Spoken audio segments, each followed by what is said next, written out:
Hello, everybody, and welcome back to Trash Talk with me, DJ Talks Trash. This is the show where I sit down with one of my friends or somebody whose work I admire, and we just talk trash. Gosh dang it. And with me today, I have a very special guest, Trisha Hershberger. Hi, friend. Hello. People who watch this show may be familiar from the time you and I worked together at SourceFed. You were also a part of our Game of Thrones show on Only Stupid Answers for the final season of that, and a bunch of stuff. You've been around, but for those, we're going to do a deeper dive into your career and what you've been doing. But just a brief overview. What are you up to? What can the kids check out from you? Where should the kids look for more stuff from you? Oh, man, that's always such a tough question for me to answer because I like to work freelance, right? So I'm not like a full-time check me out here kind of gal, and really haven't been, honestly, since SourceFed. Yeah. I like to keep multiple irons on the fire, if you will, so that should one channel go under or social media platform go under or any of that, I can still pay my bills and feed my family. Smart. Yeah. Right? So there's always a lot of things going on. But I would say probably the easiest places to find my work right now are I'm a regular toy and electronics correspondent on Amazon. So if you're ever shopping on Amazon, the app or the website, and a live video pops up, it's either me or one of my other co-hosts. They have like a whole rotating cast of co-hosts that work together on that. But that's been lovely. I've been doing that now for a few years with them. And of course, we just had like marathon stream days for Prime Day. I bet. Yep. And then I've also been writing and hosting the DIY tech series DIY in 5 for Kingston Technology for 8 years now. Oh my goodness. I know. I think I just wrote the script for episode 230 something. Yeah. I don't know. There's been a lot of DIY in 5, but that series has been running strong, and that's on Kingston's YouTube channel for ages. And yeah, just I'm gonna think of like 10 things after this. Yeah. So I'm not thinking of right now. But every day I'm not on set. I'm on Twitch. On Twitch, so Twitch is my platform of choice. I will be on Twitch today. Twitch.com/ Twitch.tv. Say thank you. Trisha Hershberger. You game on Twitch? Yes. Okay. Almost all the time I'm gaming. Sundays I'll do coffee chats in the morning before we do gaming. Cool. Or if there's something like I got a behind closed doors demo of a game that was like a press preview that I don't have gameplay to show for it and I can't play it live because it's not out yet. Yeah. I might do just like hey, let's chat about what I saw kind of thing. But it's almost always gaming related on Twitch. And a lot of my tech content nowadays is almost always on Amazon. Now that Amazon has, and by the way, because people are like, what do you mean on Amazon? Either the live stuff I host for them or Amazon.com/shop/Trisha Hershberger. Okay. Which is like my storefront on Amazon, and I can create content that goes there. Wild. But for anyone who might be a budding content creator out there, I have found, and it's starting to change as more people are catching on, but I have found that the return on investment for my time creating tech videos for Amazon was significantly better than creating tech videos for YouTube. And as a busy parent and someone who prioritizes hosting over content creation, if I'm going to spend hours or days making a video, it's nice to get money back for that. And YouTube hasn't always been great about that consistently. But Amazon, at least for a long time, was. Now there's a million people posting TikToks about how to get rich quick on Amazon Live, and the scene is flooded. So the early wave of that is over, but as one of the founding Amazon streamers, it's still okay for me. So, we're gonna jump around a little bit, but I do want to take a second. What are you playing? Do you, as of this recording, we're recording this a little bit earlier than it's going up. What are you playing now on Twitch? So on Twitch, I am as variety streamer as they come. Gotcha. Which means that I try to play almost every game that comes out for at least a little bit. Okay. But then there are some games that like really get their hooks in me, and I'm like, well, I gotta finish this. So right now, the games that I'm finishing, that I'm bouncing back and forth between, are Baldurs Gate 3. Heard great things. I think on today's stream, I might finish Act 2. Okay. But just to give you a heads up, let me look at my Steam.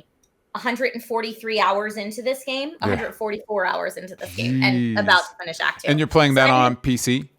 Yes. Because I know there's my time. There's a PS5 port, and I've debated whether, because I've heard nothing but great things about Baldur's Gate 3. Good. And it's like, but is it going to be good on PS5? I've heard the controller stuff for it. Like, I've heard the controls for console are actually good. Okay. Now, but I'm such a keyboard mouse gal that I can't even imagine. Yeah. But I do like the Asus ROG Ally handheld gaming PC. And if I was going to play it on that, I would have to get used to a control scheme that's built for console, or I'd be touchscreening it, which doesn't sound fun, to be honest. But I'm playing Baldur's Gate 3. Yeah. I'm playing Legend of Zelda Tears of the Kingdom. Great. And I'm playing Final Fantasy VII Rebirth. Gotcha. The reason I ask is... I've been experimenting with new stuff. This is part of it. And in the back of my mind, because I tend to, my wife works nights, so when she goes to work, I tend to game a little bit. That's when I get my gaming in. Cool. So I played with the idea of like, should I try and make something happen with Twitch? And what stops me from even exploring is like, but this is me time. This is the one hobby I haven't monetized. You know what I mean? Yes. Yeah. And I mean, I will tell you, for me, I still think of Twitch as my me time. Oh, gotcha. Like, I don't think about it from a business strategy perspective. Yeah. I stream what games I like. Yeah. And I do an indie game showcase on my Twitch channel every Tuesday.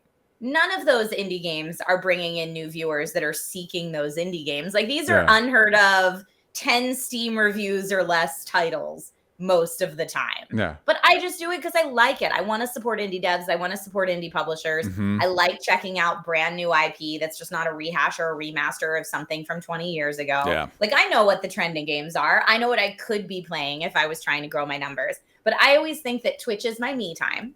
Yeah. And anyone that wants to hang out with me during my me time is welcome to do that. Yeah. And I've honestly, DJ, I found so much enjoyment in it that to date, it's the one platform I still really enjoy. Like Twitter, ugh. Yeah. Instagram, YouTube, I've had no patience for in many years. Yeah. But Twitch, because I haven't thought of it as work. Yeah. It's still like, it's the one that I think, I get to stream on Twitch today. Not I have to. Yeah. I get to. Gotcha. And for years, maybe it was because we were part of like the SourceFed grind. Mm-hmm. YouTube has always been I have to make a YouTube video. Yeah. That was never I get to make a YouTube video. Yeah. And that's really the difference for me. I'm very happy hanging out with my friends and playing video games on Twitch.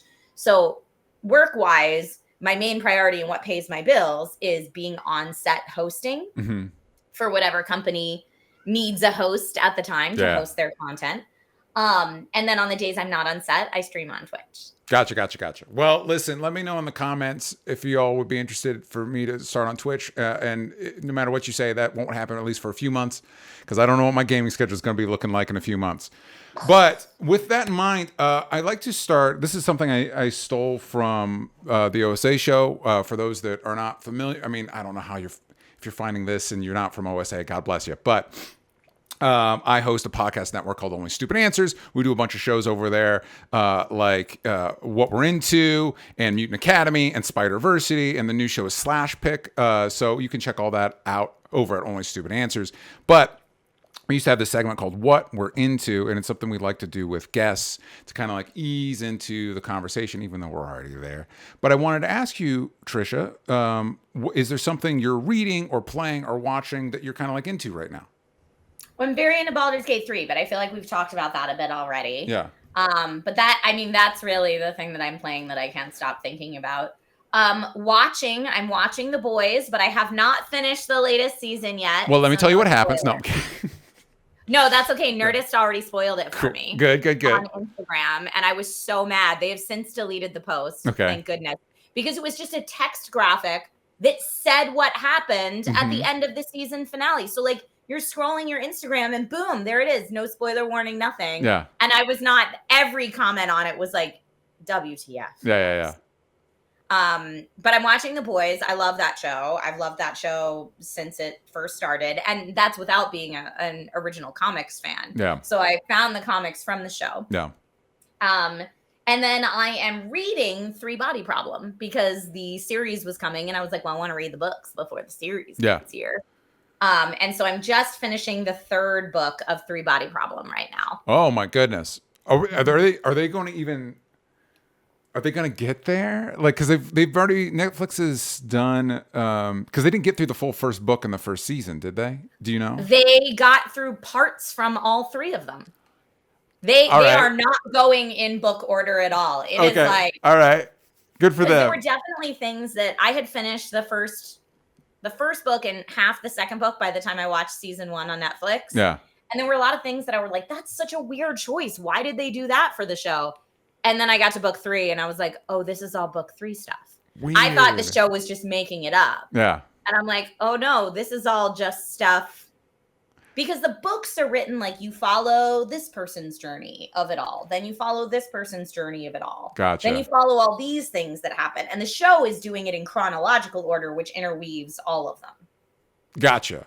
All right. That's why it's a bit confusing. Well, maybe I'll get back. I think I just watched the first episode of Three Body Problem. And I'm like, I'll come back to this. I'll get back to this. Mm-hmm. And I would say the show is also not super faithful to the books. Gotcha. It's taking the main storylines and like you're still getting the gist of the main storylines, but they're combining characters, they're dividing characters, they're adding romance, they're doing their own thing. Show stuff. They're doing show stuff. So with Baldur's Gate, I know we talked about it a little bit. It seems like the main appeal when I hear people talking about Baldur's Gate is this idea that you can like do anything. Like you can, it's the closest, the way it's been pitched, it's the closest to tabletop RPG a video game has ever gotten, is the impression I've been given. I would agree with that. And honestly, as someone that absolutely loves D&D, I've been playing D&D since I was in high school. Yeah. And I've been fortunate enough to play D&D for my job at some points. I was on like regular D&D live play series, but D&D live play, I never knew what it was that didn't really scratch that itch for me until I played Baldur's Gate. D&D live play is more about the performance of it all than the game of it all. Yeah. Like you're using the game kind of loosely to help basically improv a story. Yeah. And it's more about the bits and the performances and that kind of stuff. Now, that being said, every table's different. Some tables will be more about the game. But if you're in the tabletop RPG community, you've probably heard the expression, the rule of cool. Okay. Which is, if it's cool, just say yes and, because it's an improv game and let's make a fun story. Like ultimately, we just want people to be having fun.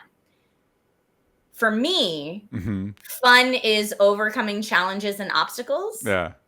And if you're able to just yes everything, there are no challenges and obstacles. Yeah. For me, there's no game then. Yeah. We're just improving a cool story, yeah. which is fun, but it's not challenging. And I like the puzzle of it all. Yeah. Like I want to have to figure it out, and I want there to be consequences. If I make a silly choice, there should be consequences. Yeah. Because in my mind, that actually makes a more interesting story of how did we got ourselves into this situation. How do we get ourselves out of it? Absolutely. Right. Yeah. And if you're kind of all powerful all the time, that doesn't appeal to me. So again, not to say every live play is like that. There are a lot that are. Yeah. And Baldur's Gate, there are real consequences, and the rule set that they've chosen for the game, which is slightly different than the rule set for D&D 5th edition. Yeah. But honestly, pretty close. Okay. You are beholden to that rule set. Yeah. And like, if you mess up, you done messed up. Okay. Now, there's a lot of people that will, I don't like the term save scum because it seems derogatory towards people that do it, but there are a lot of people that will load a save when they don't get the outcome they wanted. And it's a video game. Yeah. You can totally play like that. Yeah. You can totally save right before an interaction and then see what happens if you don't get the roll and see what happens if you do get the roll and play out both just to experience the different options that are there. Yeah. I'm trying to play the game as if I was sitting at a table with my friends and play the ball where it lies. Okay. So, all right. Outside of a full total party kill situation, I'm trying not to load and go back on things. Wow. Like if I didn't get a roll I don't like, oh well, that's how my story went. Yeah. I love it. That's bold. I love that. But it makes me that makes it so much more fun. I've been playing because I enjoyed the Fallout show. Reminded me so much of what I love about those games, and I played 3 and I played 4, but I skipped New Vegas. And of course, like now in the year of our Lord 2024, when people look back, they're like, New Vegas is the best one. So I went back. And it was tricky. Like I had to dust off my old Xbox One and get an Xbox 360 version of the game that I have to load on there. But similar to you, I'm definitely 100 plus hours into New Vegas. Nice. I'm working my way through the DLC. But sometimes I'll be like, you'll get to a point and you're like, all right, how does this play out, man? Because I don't want to find out 20 hours later that I made a choice here that bones me, but bones me at the end. It could. Yeah. It could. There was only one time, and I debated this heavily. I actually tweeted about it, and I never tweet. So if I tweet about something, I mean, I really care to get opinions.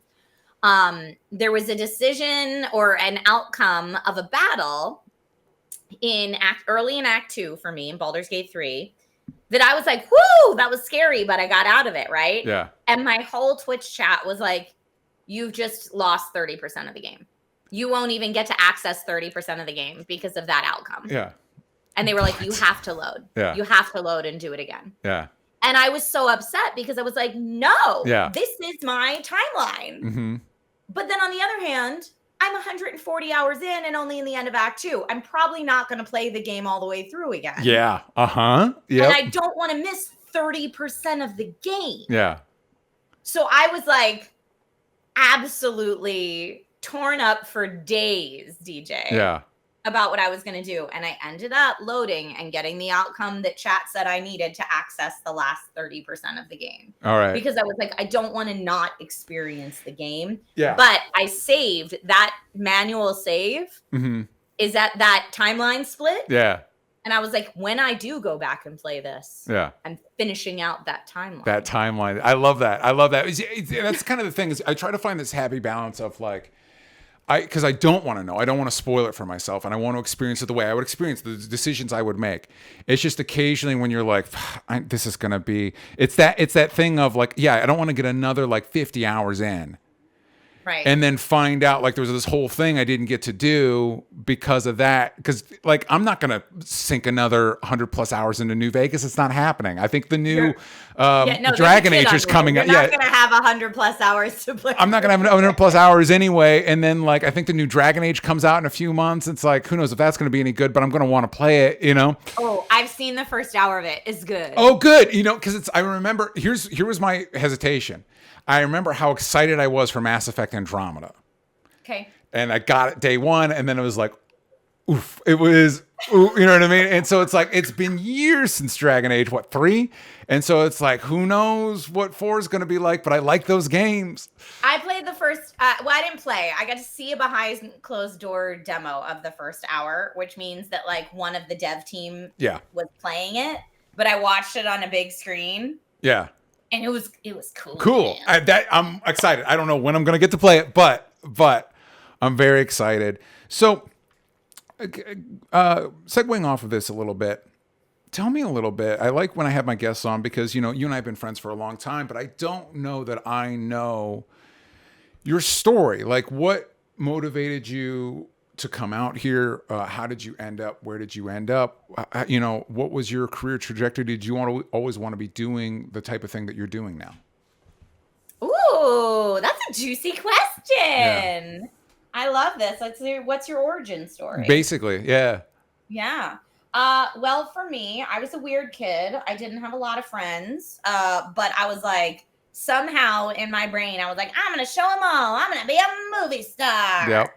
And so in my mind, really from like the Tom Hanks movie Big, I was like, wait a second, he gets paid to play. Yeah.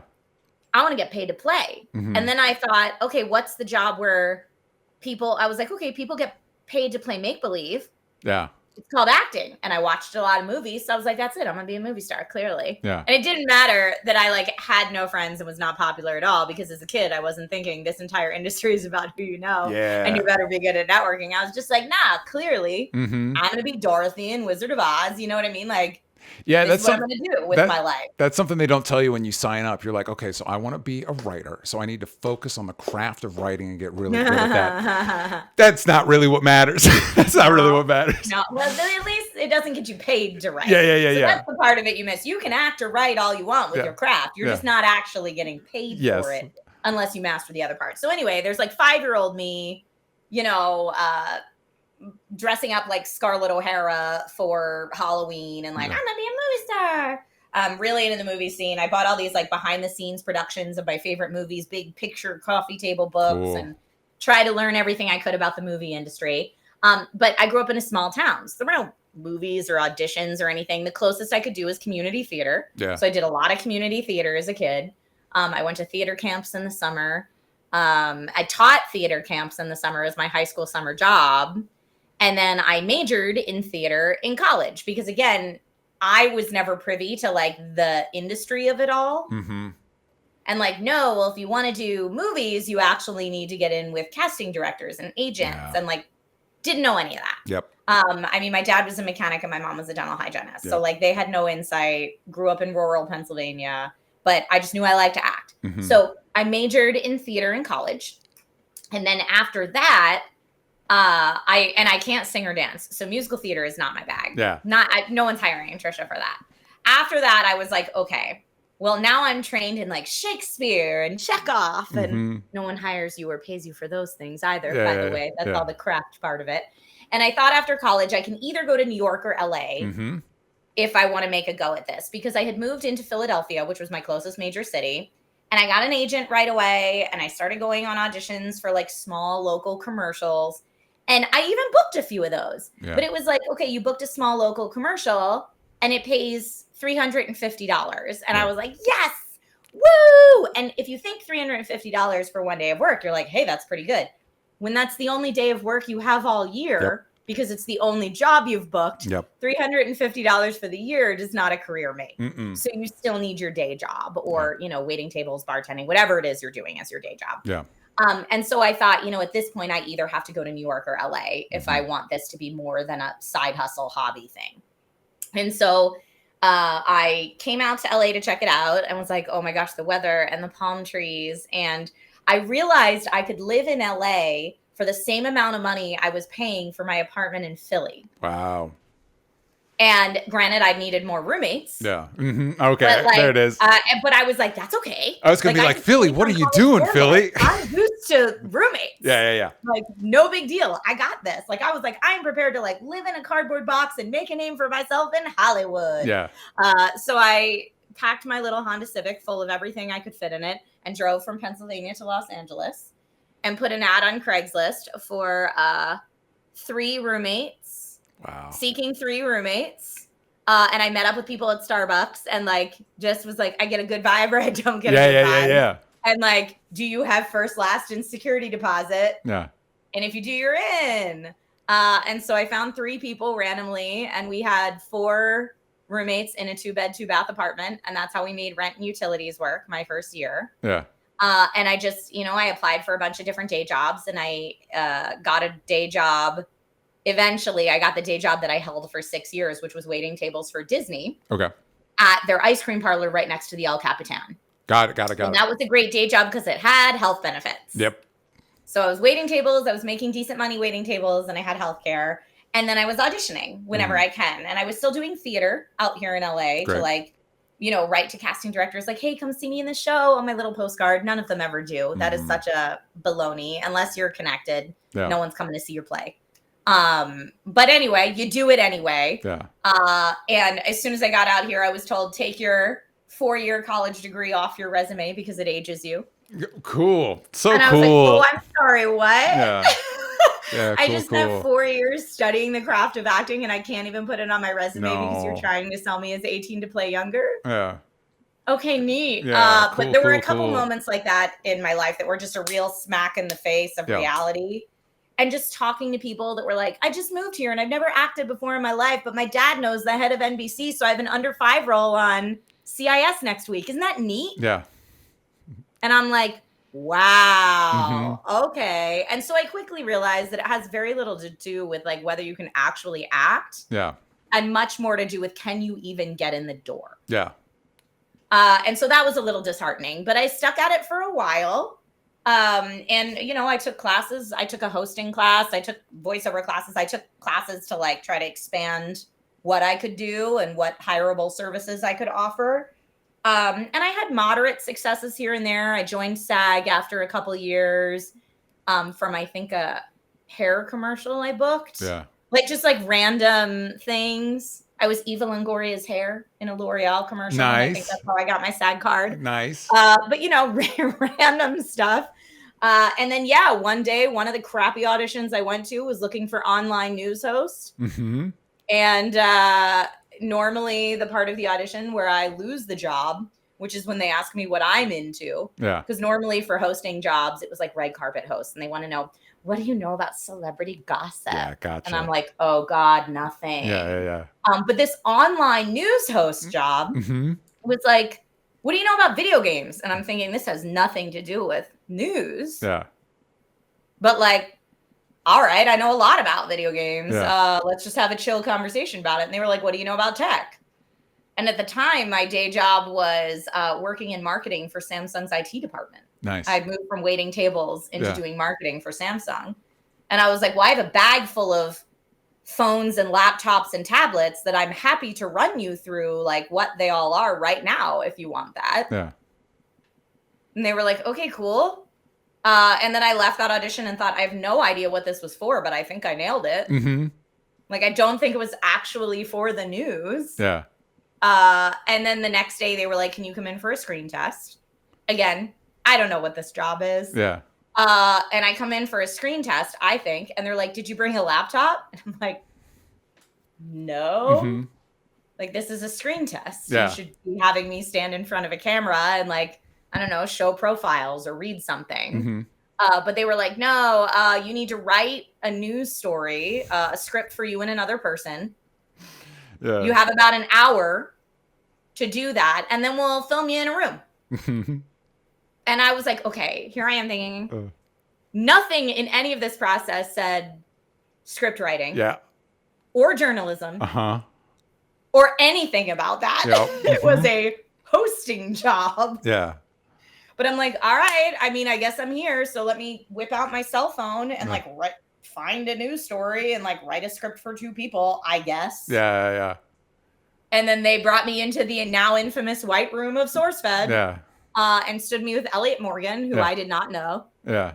And we're like, here you go. You guys are going to write. So it's not even like I knew how to write in his voice because I didn't even know who I was writing for. Yeah. Like, okay. And then they, filmed that video and we're like, cool. We think we're going to put it live on the internet. What's your Twitter handle? And I was like, I don't have one of those. Yeah. And they were like, you're making one right now. And I was like, oh, all right. Trisha Hershberger is too long. Yeah. T. Hershberger looks like Thirshberger. That's weird. Yeah. I don't know. I think I did like Trisha and some numbers and they were like, no. No. Mm-mm. And so somehow in my mind, I was like, that girl Trish. Wait, that girl Trish is taken. Let's just take the I out of the girl. And we were like, okay, great. And they were like, it's live on the internet in 2 hours. If our audience likes you, maybe we'll bring you back. It's funny. Oh, neat. All right. You and then I went home to my crappy apartment. Yeah, I forgot how like Wild West it was. Like as when you look back, you're like, damn, that was weird. It was weird. It was all weird. And then it was weird when we were there and like the people hiring coming from the creator economy were like, well, clearly you write your own script and edit your own videos. Yeah. And like, clearly you're responsible for the entire video start to finish. Yeah. But because they went through casting, those of us that were hired were like, actually, those are completely different jobs. Yeah. Yeah. So I'm actually being called in for a job interview for like 7 different jobs at once that were never disclosed. And which unfortunately all of us were like, well, guess I'll give it a go. Yeah. And little did we know that would be the future of all jobs. Yeah, exactly. And now, given the digital economy, the digital creator economy and what it is, you do have to do everybody's job yourself if you're going to make it in the creator world.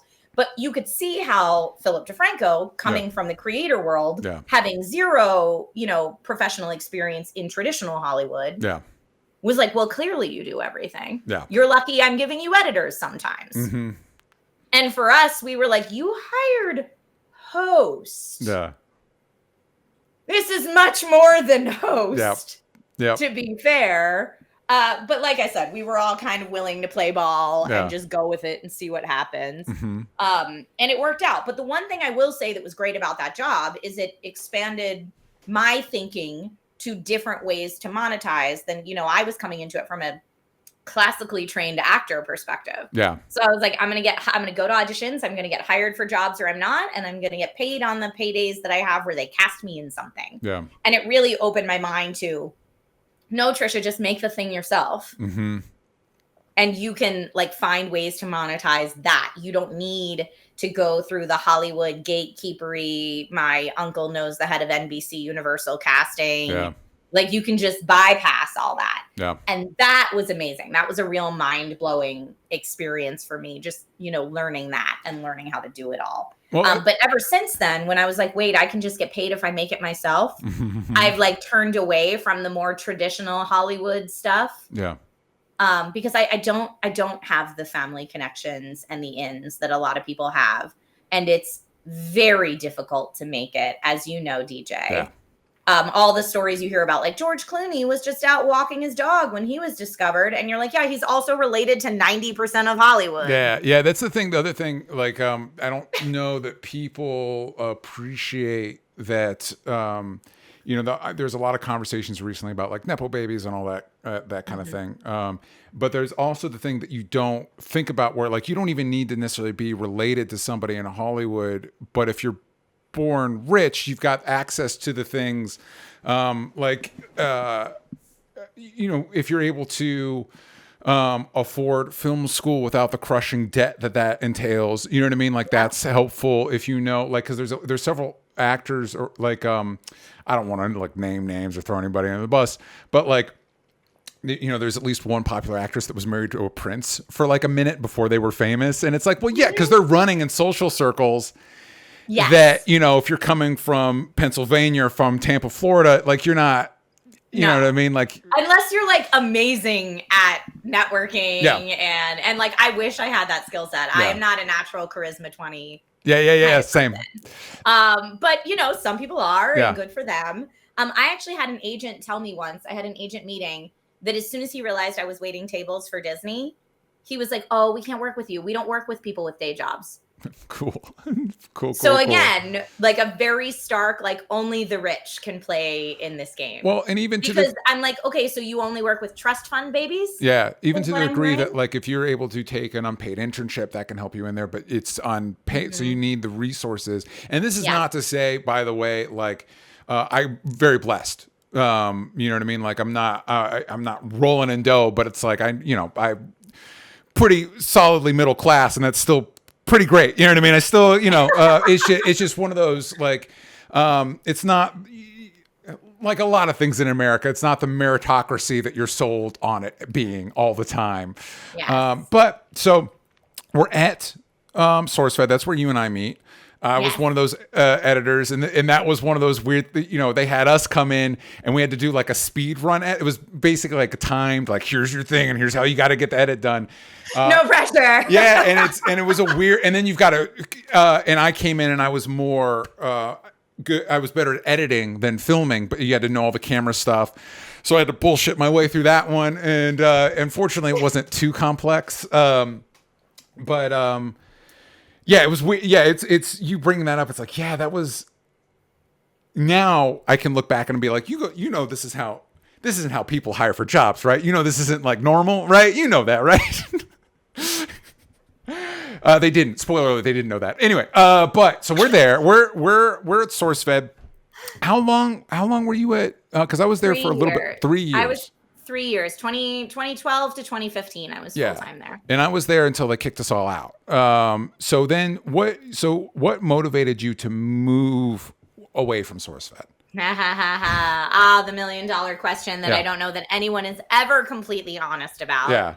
online. Everyone says I was just waiting for something new creatively. Yeah. But I mean, anyone who's ever left a job can tell you there are usually reasons you're discontented with a job that urge you to look at other options. Uh-huh.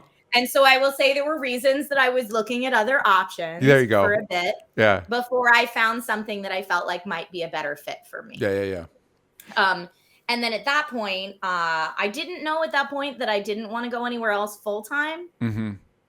But I did find a job with the folks at Escapist, who the folks that I met at Escapist at the time were all based out of North Carolina and were very kind and lovely. And they were like, you know, we just get together and play like tabletop games and stuff like that and film it. And, you know, it's more about like how the game is played. And it was much less about like the bit of it all, which appealed more to me. Yeah. Like I was like, you know, I'm looking to make more, to make content that is less focused on the comedy. It can be fun content, but I wanted to make stuff that was a little bit more intellectual. Yeah. And Escapist being like tabletop and video gaming really appealed to that part of me. And so I went over there and I had a contract with them that if that was the only contract I got in the next year, I could pay my bills. Yeah. But it also afforded me the extra time because they were all based out of North Carolina and I was the only one working out of LA. Mm-hmm. And my contract was a development contract. So as long as I delivered on my job responsibilities, it wasn't like your butt has to be in an office 40 hours a week kind of thing. Yeah. So I had freedom, both creatively and with my time, to start working in many different facets of the industry. And that was the year that I founded my own production company. And I started making stuff for a lot of different clients. Yeah. And I found the parts of the industry that I really like and the parts that I don't really like. Mm-hmm. And I learned a lot about what kind of content I want to produce and what kind of people I want to work with and don't want to work with. And after that year, that's when I made the decision that I never wanted to be anywhere full-time ever again. And I like the freedom of schedule and I like the freedom of creativity. Gotcha. So it's for you not wanting to do the full-time is the flexibility is a way of and phrasing the flexibility of rate. Honestly, Gotcha. Not having someone like I remember one of the clients I was working with part-time. Yeah. Saying to me, one of the producers saying to me, well, we're a retail company. Of course we work Black Friday. Mm-hmm. And I always said, oh, no, politely. Yeah. You're a retail company. Yeah. I am a contractor. Yeah. If you would like me to work Black Friday, I will be asking at least time and a half of my usual rate, because that's normally when I go spend time with my husband's family in New Mexico. Yeah. So if you need me to work that date, we need to know months in advance. I need to plan for that. And there is going to be an extra fee structure. And if you're not comfortable with that, I'm happy to recommend other on-camera talent that might be in town at that time. Yeah. Because I don't have to do anything. Yeah. Because I feel like there's a very, and hopefully this is changing, but I feel like there's a very employer to employee relationship where it's like, nah, you have to do whatever I say and you will be grateful for it. Mm-hmm. And that's the attitude you get when you're a full-time employee. Yeah. Now, the trade-off to that is, you know, when your next paycheck is coming and exactly the amount it's going to be. Yeah. And sometimes you have health insurance, but I'm happy to give up that, you know, standardized pay structure to have my own freedom and my own autonomy. Yeah. And I also wonder if a lot of it has to do with being a woman in the space, a woman in a very male-dominated field. What are you talking where I've about? experienced time and time again, and you know, DJ, because you were there for some of it, Yeah. where it would be like, I could present an idea and it was fluffed aside. Yeah. And I could literally slide my paper with the pitch on it to a male counterpart who could express the same idea, and everyone loves it. Yeah. Yep. And so not being full-time somewhere Yeah. allows me to have more agency in my voice and more control over my career. And I find that I am treated as an equal and not as a subordinate. Gotcha. When I am in charge of my own production company. And I would never go back to a situation where I have to be like someone else's pee on. Yeah, totally. We got some questions that relate to that from the Discord. If you want to ask questions for shows like this, you can do that over at patreon.com/onlystupidanswers. It's the same umbrella for the Only Stupid Answers channel and for this one. Clementine asks, is it stressful stringing together gigs as a career? The primary thing keeping me at my day job is the prospect of perpetual job searching as a gig worker. So they're touching on kind of the downside that you're talking about of, you've got freedom, but you don't necessarily have these things that you can count on. You don't necessarily know when the next job's going to be. Do you find that aspect stressful? That is what holds most people back from becoming a freelancer is the fear of what if I don't make enough money to pay my bills? Mm-hmm.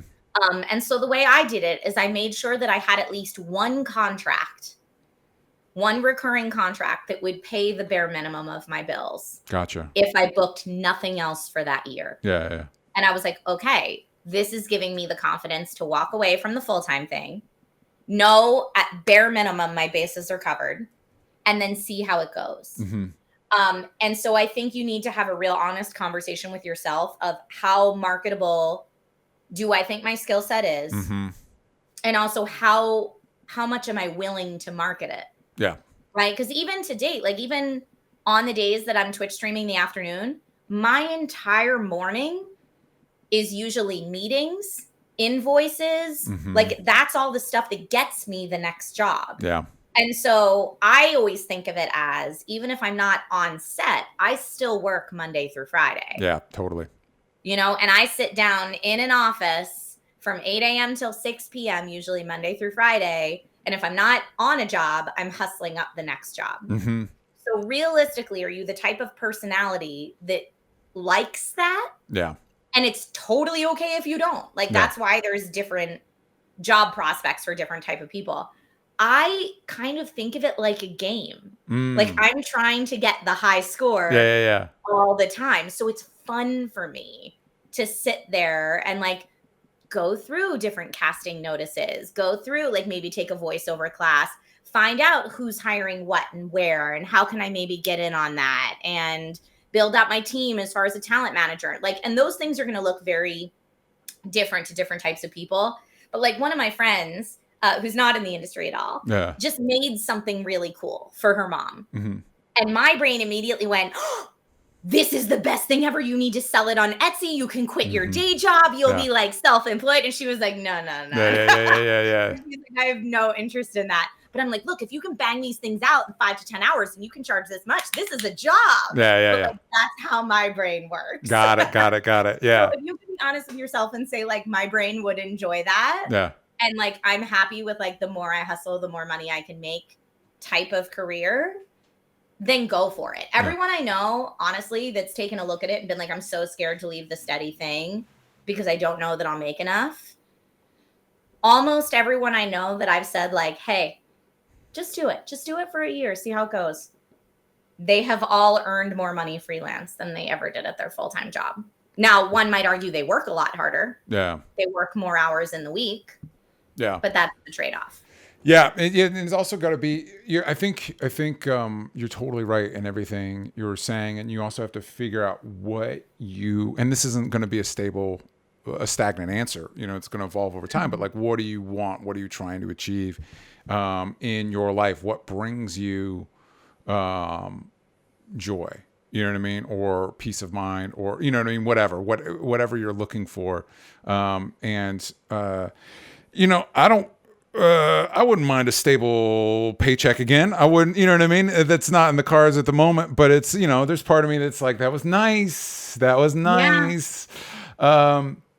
But there's another layer to this for you in that you are also, with all this work that you're doing, you're also a parent. And of course, with where I'm at right now, this question is pertinent to me as I will be a parent shortly. Yes, you are. Yeah. And so what is it like for you to balance this work that you're doing? I'm going to use the influencer term, whatever you'd like to describe it as, working in this space with being a parent. What is it like juggling those? Not easy is the answer. I think there are a lot of compromises that have to be made. Yeah. And that can be for many different life decisions, right? Yeah. Like, but building out a family, unless you have tons of family help nearby, is going to affect how much time you have. Yeah. And time is money.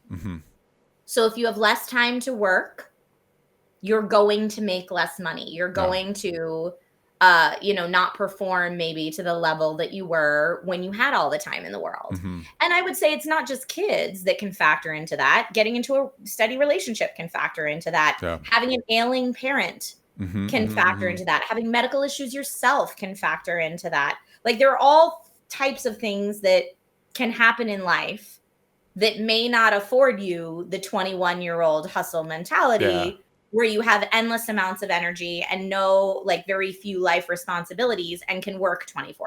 Yeah. The hard thing in the digital creator space is you're competing with people that do have that. Yep. And like, for me, I see a lot of my colleagues who are single, live in an apartment, that are literally networking 7 days a week. Yeah.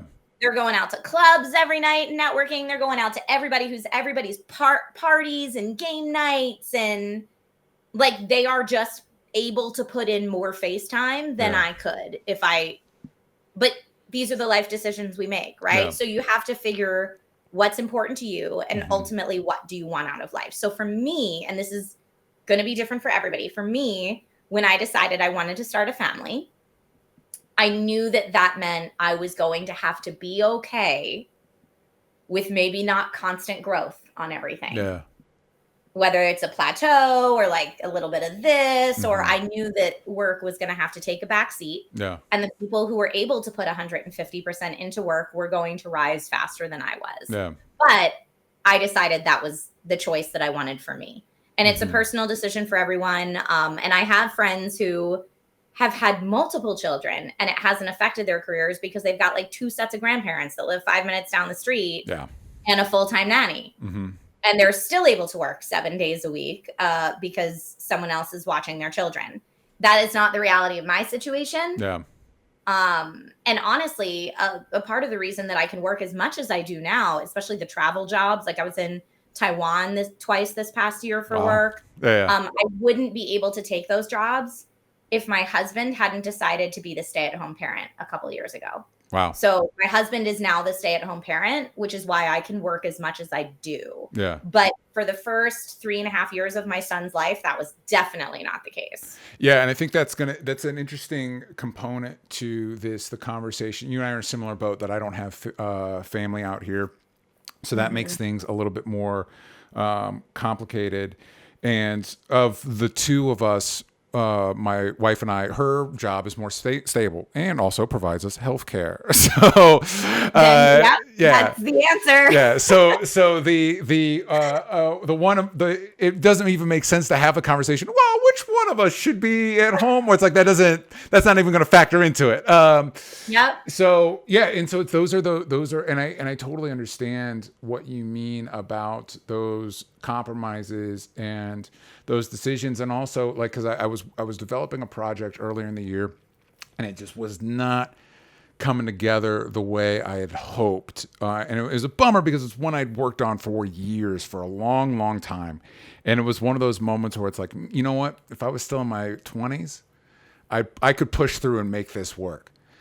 But at this time, I hadn't told anybody, but I knew I had a kid on the way and I'm getting close to my 40s. I'm like, it's just one of those, either this works or it doesn't work. I can't force it to work. I can't force it to work. You know what I mean? So it didn't work. It didn't work. But you know what? There is, I think, courage in also looking at creative projects and saying, it's time to shutter this now. Yeah. Because there are some people that'll just keep that going forever when it's really not a great use of their time. Yeah. So it takes some like good business strat and, like I said, courage to be able to look at something and say, my time and energy can be better spent elsewhere, I think. Yeah. And honestly, I think the best creators are the folks that keep reevaluating and redefining and recreating themselves as platforms change. And, you know, there are really some people that have been doing it 15 plus years, and they just keep evolving with the times. And it's awesome. Yeah. Got a question here from the Discord from Boiler Huff to both of you. When your child is at an appropriate age, will you show them any of your SourceFed videos? How do you think they'll react? Ooh, I don't know how you feel about this. I probably will not, at least for a very long time. Like maybe when they're in college. Yeah. Like it would be a while before I showed any of that. Especially because as soon as my son could start talking and repeating and understanding, my language cleaned up tremendously. I bet. From where it was when I was at SourceFed. Yeah. Because, at SourceFed, you're hanging out with all contemporaries. Mm-hmm. You're presenting yourself differently than you would in front of your children. Yep. And like there were times I was streaming on Twitch where I'd be like, okay, thanks everyone for watching. See you tomorrow. And you hear a little voice outside this door go, thanks for watching, everybody. See you tomorrow. Yeah. And I was like, this is why I don't drop F-bombs when I game anymore. Yeah. Like that's why. Yep. And it wasn't like a conscious, like now I need to clean up my brand or anything like that. Just naturally, as a result of a tiny human who repeats everything. Yep. It became like, pickles. Yeah. I don't know how you feel about that with your SourceFed content. So for me, obviously there's a lot less of it for me. I think for me, what you just said will probably factor into it. I think more will be like if they find it fine. I don't know that I'm going to go out of my way to show it to them because that's not me.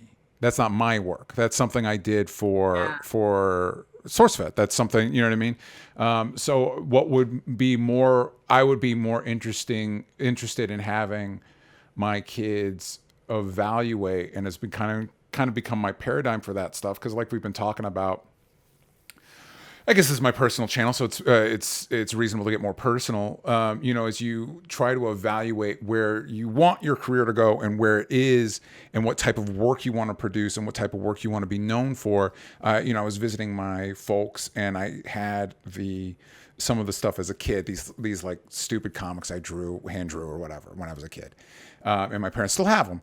And it was one of those like, okay, so if my work never blows up or makes me famous or whatever the benchmark is, I would still like to have that body of work on my shelf that represents my views and my opinions and my creative output, even if only a handful, a few hundred people ever see it. And so that stuff, like as of this, if you're watching this live, the campaign's still live, but when this goes up, the campaign for the Hellbent Collected Edition will be done.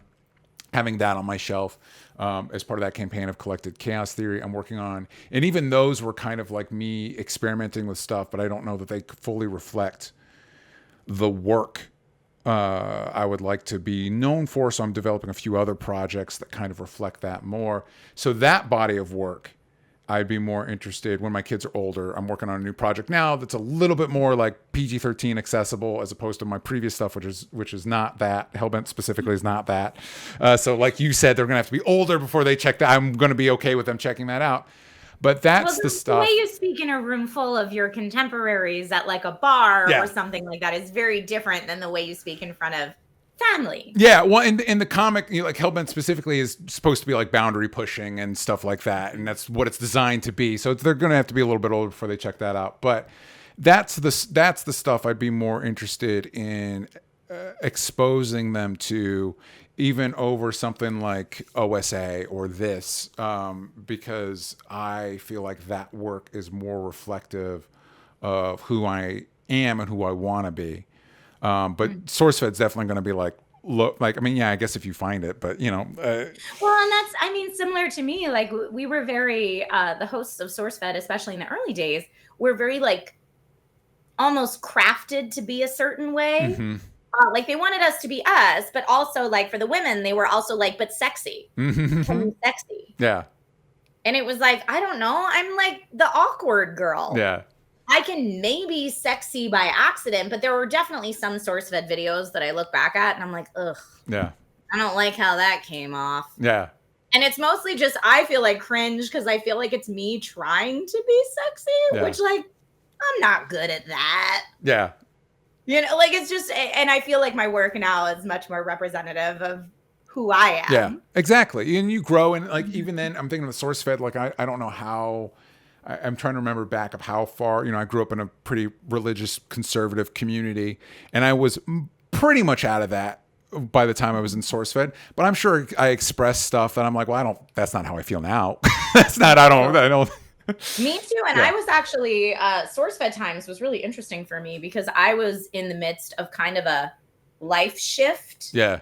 In terms of my like worldview on a lot of things. Yeah.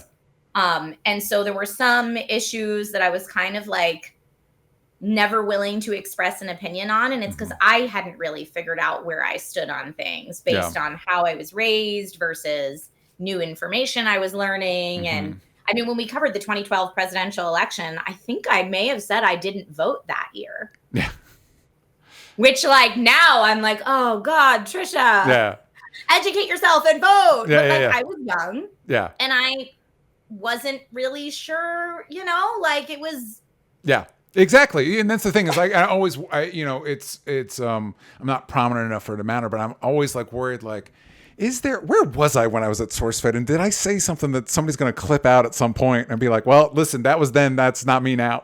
DJ, there are so many clips of me from the SourceFed days that I wish would die in a digital fire. Yeah. That I wish they would just go away and I would never have to deal with them again. But that's not how the internet works. Okay, this brings me to a question that speaking of that, this brings me to the question similar to the previous one. What are your thoughts on, because me and my wife have a minute before we have to figure this out, but we have to talk about it, social media. Because, how do you want your kid to navigate social media? Because the trick is like, that stuff doesn't go away, man. It doesn't go away. No. And so my thought on it has actually been from the does it or does it not go away perspective. Yeah. Of I am trying. So my son is 7 now, and I am trying to keep him away from anything online for as long as possible. Yeah. We don't watch YouTube. Yeah. We don't watch YouTube Kids. Yeah. He doesn't have social media accounts. Now, that being said, every now and then in my content, life happens. Yeah. Like there are times he just busts through that door to show me a Lego set he finished building or something like that, like while I'm live. Yeah. And I don't want to hide that whole aspect of my life because I feel like that's not genuine either. Yeah. Like pretending I just live this young, single, whatever life is not my reality. Yeah. But there's a lot of conversations around privacy and children. And so I try, if I'm going to feature my son in my content, for the most part, I try to feature him in stuff that goes away. Yeah. That has, whether it's an Instagram story that goes away in 24 hours or a Twitch stream that the VOD's only there for 60 days and if it's not something that goes away, I try to be very specific about what it is and what I'm showing. Yeah. And I even get very protective about, like, I don't want to tweet about embarrassing things he did. Like, I mean, there were a lot of things that my husband and I laughed about during like potty training, for example. Yeah. And I'm like, I could tweet about this and technically I wouldn't be showing his face. Yeah. But like, if that comes back around when he's 16, that's not cool. Like, that's not fair of me to do to him. So I think every parent needs to make this decision for themselves. I know some creators that are like, my kid's been in my content since day one and it just is what it is. They're a part of my life. Yeah. Some creators that are like, my kid's never in my content. Some people that are like, my kid's in my content, but they have a nickname. We never use their real name, or I always put a sticker over their face, or like, there's lots of different ways that people can do it. Yeah. And I feel like DJ, you and Monica are going to have to figure out what you're comfortable with, both from how your child is featured in your media, as well as if they will have their own content creation and media. Yeah, I think where I'm at, I established, because I think semi-similar to you, being in SourceFed really expanded, I had to think about social media more and how I utilized it. And I made the decision then that I don't post personal stuff, which mattered more then than now, because then it was the SourceFed crowd, and some of them were lovely, but some of them were not. And I didn't want to hear their opinions on my wife. I didn't want it. So it's like, ever since then, that matters less now, but like, I don't post personal stuff. It's all... I mean, this show's pretty personal, DJ. But You're I mean, giving some like real life insight. Some of that, but it's like a lot of like I try to keep stuff close to the vest. Like I'm not posting family pictures, so I think it's very unlikely that anybody will see my kid in any of my posts. And I think, and this is one that like there's no way I can answer this now. But if you asked me now, which I guess I am asking me now, because I think about like, do you treat it like my child having social media? Do you treat that something like driving a car? Like when you're 16 or something, we can talk about social media. And here's why I say that, because I know people are going to push back on that. But here's why I say that. Because again, when I was 16, I was deep in the church. And so if I'm posting social media videos about my opinions then, those do not reflect my opinions now on a lot of things, because I was being told things that I don't think are true now. Not necessarily about belief systems, but how interacting in culture. Yes. And it's like, I think giving a child the ability to be wrong and figure things out and not have that have to happen on like a public stage, I think there's value in that. I think there's value in that. I agree with that 3,000%, DJ. I mean, it's part of the reason that like I look back at some of the SourceFed stuff and I'm like, oh God. Yeah. Because there were definitely times I said things that I would not say now. And we were adults then. That's when we were adults. And we were adults then. Yeah. I can't imagine when I was younger. Yeah. It's part of the reason why the vlog series I did all through SourceFed, the Naked Truth vlog series, that's all unlisted now. Mm-hmm. I have very different opinions on life now than I did then on some things. And I left it unlisted and not private because I thought if there's anyone that still like really relates to some of those things and wants to go back and saved any of those videos, I want them to be there and to be archived. Yeah. But when people now are like, oh, Trisha Hershberger, what's she about? Yeah. I don't want that to be what pops up. Yep. You know, like but people do, I think, need to be given the grace and the freedom to learn and grow and change. Yeah. And especially when you're a kid. Yeah. Especially, I mean, I did dumb stuff in high school and college that I am so glad is not documented now to come and bite me in the butt. And I don't want that for my son. Yeah. But, you know, as much as we want to keep them in a hamster wheel all the time and be a real life bubble boy, you can't really do that. You have to let them make their own mistakes. So it is not something like whenever I talk to friends that are like, oh yeah, my kid's this age and they have a cell phone and they like my friends' kids who would like have Reddit accounts and they're on Reddit 24/7. Right. Such a scary place. Reddit's so scary. Yeah. Well, I guess maybe, you know, cause I know Reddit has its uses. I just remember back in the day, Reddit was such it's a wild crowd at Reddit, but yeah. And it's one of those, just like you're saying. And that's why it's one of those, like, I can have this opinion now. I don't even know what the state of social media is going to look like. We don't. In 16 years, you know? So who knows, like maybe there'll be different laws and stuff like that. And it's not one of those that like social media is ruining our kids. That's not what I'm saying. All I'm saying is that, just that ability to, and that's, I think touches on a larger conversation that we don't need to have today. But as our culture works to hold people more accountable, I do sometimes wonder where, which is good. By the way, it's good in case that's not how that's coming across. That's a good thing. We should hold people accountable. But having the room for growth and change, online culture does not allow for that space. Yes. And I don't even know what a responsible way to implement that would look like. But as somebody who has changed significantly over the years, I do see value in being like, yeah, hold people accountable, especially if they're doing crimes and shit. But like, you know what I mean? If they're just having asshole opinions, hold people accountable for those opinions. But I do think there needs to be a mechanism that they don't need to, they can grow past that at some point. Yeah. I mean, it's that, and then there's also the whole security thing into it of like, then people could know where your kids go to school or when you're on vacation and break into your house. And like, there's just so much to it that I think that very young children, I mean, adults don't really understand the full responsibility of it, let alone very young children. Yeah. Most social media accounts, you have to be 13 to create an account. There are some parents that will create an account for their children when they're younger than that. Yeah. But the official ruling, at least as it stands right now, is 13. Yeah. And the other thing that plays into it, that there's no way for you to understand until you're there, and I'm only in the very beginnings of it, is the influence that other children will have. Uh-huh. Yeah. So my son is in grade school now. Yeah. And as much as we don't YouTube in our house, because I'm like, mommy knows too much. Yeah. We're not doing that. Yeah. My son comes home talking about Skibbity Toilet and Five Nights at Freddy's. Yeah. And like all this stuff that I'm like, no, thank you, sir. No, thank you. We're not ready for that yet. There's nothing I can do from preventing the outside world influences. Which is just true. And then I'm faced with, am I the mom that makes it forbidden and then it's even more taboo? Yeah. Or do we watch it together and have a conversation about it? And again, I don't think there's any right answers. You just navigate it the absolute best you can in the moment. Yeah. And I always found, at least this is something I pulled from my parents. You be honest with like, hey, it's not, I was very fortunate that my parents were never like, no, why? Because I said so. It was like, no, why? Well, here's the reasons why. And here's why we think that this is the right. And it's like, oh, okay. Well, that's harder to argue with. I understand, especially because I'm a kid. So I don't know. I'm sure that makes sense. That's fortunately, I'm a little bit of a clip away from that aspect of it, but I know exactly what you're talking about.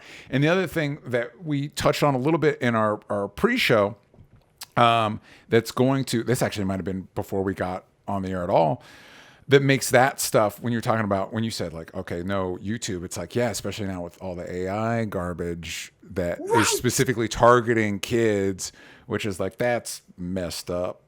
It is messed up. Okay, last question from the Discord. Leonard Kim, what has been the most difficult to keep up with? Movie, TV news, gaming news, or tech news? I think I might broaden this for you, saying when it comes to like the circles you run in, is it harder to keep your pulse on the gaming stuff, the tech stuff? Honestly, probably TV stuff. Only because now TV is dropped in full seasons. And like 2 years apart. Yeah.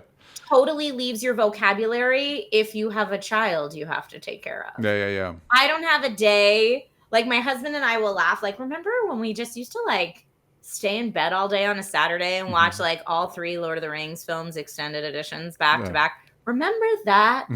Like, that's not a thing that exists now. Yeah. Ever.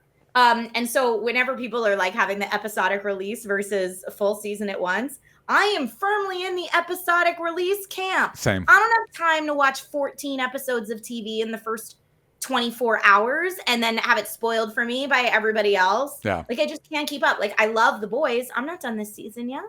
I will get there when my schedule allows me to get there. And so, yeah, I think TV, we're blessed with so much great content right now, television wise, that it's really, really hard to catch up. Tech news and gaming news, I really have made that the heart of my job. Yeah.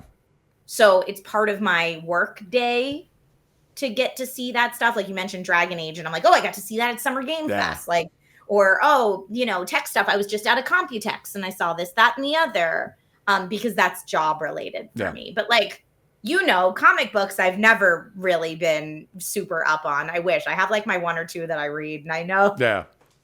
I know that, but at the greater comic verse, I'm like, cool, tell me what's up. Yeah, that might be make things easier. That might be the downside to me saying like, no, video games are the one things I haven't monetized. Like, well, there they go. That's going to be the one that goes then. That's going to be, I have to keep up with movies and TV. So fortunately, I'll keep up with movies and TV, but sorry, I'll get you eventually, Dragon Age. We'll see about that. Yeah, it's I'm firmly with you. Weekly releases, I think the original intent back when Netflix started doing the full season, the idea was, you can watch it whenever you want. But that was immediately like, no, you need to watch it now. And it's like, well, that's insane. I'm not going to watch, even now, even pre-kid, like I'm not going to watch 13 hours of a show in a day. I'm just not going to do it. But there are people who love that, DJ. I can't tell you how many times I read people's opinions online of, I'm going to wait till the whole, like if it's an episodic release, I'm just going to wait till the whole season's out so I can watch it all at once. Boo.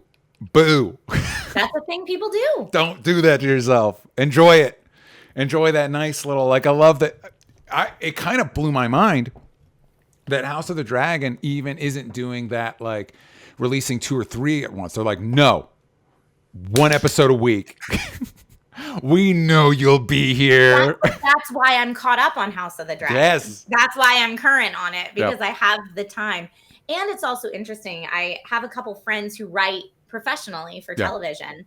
And just hearing them talk about how you write differently for an episodic release versus something that's planned to drop all at once, that's fascinating. And then some of them have been in situations where they wrote the scripts for one, and then the network decided on the other one last second, and they blame part of that for maybe why the show didn't resonate the way they wanted it to. And it's so fascinating. Yeah. But I prefer an episodic release because I can stay current and part of the conversation. Same. I'm not a huge fan of The Bear, but we covered it on the show, so I watched the first episode of the season, and it's very meditative, montage heavy. Here's what's happened. Here's where we're going, and I'm like, you only do this if you know you're dropping every episode at once. You would not release this episode of TV on its own because it's not really anything. Like, it's not that it's bad. It's just this episode was specifically structured knowing that the other 7 episodes were dropping at the same time. All right. Well, Trisha, thank you again for taking the time to sit down and talk with me. Before we go, remind again the kids at home where they can find you on social. We were talking about social media. You on social media or the stuff? I know you're all over, but where can the kids go to find the stuff you're working on? I mean, honestly, for the content that I create, I am most active on Twitch, twitch.tv/Trisha Hershberger. I do post on the other socials at that girl Trish with no I in the girl. And I host for lots of different companies, and I produce stuff for lots of different companies that namely air on their brand networks and channel. But if anyone has a Fire TV or a Fire TV stick or is on Prime Video and looks at the live TV section, and you care to watch Amazon's version of like HSN or QVC, I am usually there talking about electronics, which is kind of fun sometimes. But yeah, I mean, I always tell people, like, I'll see you in some corner of the internet somewhere. My goal is to be able to afford my bills. I don't need to win an Oscar. I just want to be able to keep working. And I have been blessed thus far to be able to do that consistently. So I'll be online. For Discord people, discord.gg/Dragon Riders. My Twitch community is self-named the Dragon Riders for our love of fantasy. But yeah, Discord I'm active in almost every day as well. Go check all of that out. There will be some links in the description. You can find me at DJ Talks Trash. You can find my podcast network at Only Stupid Answers. And even though the campaign for the Hellbent Complete Edition should be done at this point, you can probably still go pick up a copy if you go to hellbentcomicbook.com. We do that through Backer Kit. And again, I got a kit on the way, so any support you all can provide, patreon.com/onlystupidanswers. Any of that stuff is more than appreciated. Thank you all for joining us, and we will see you next time. Bye, everybody.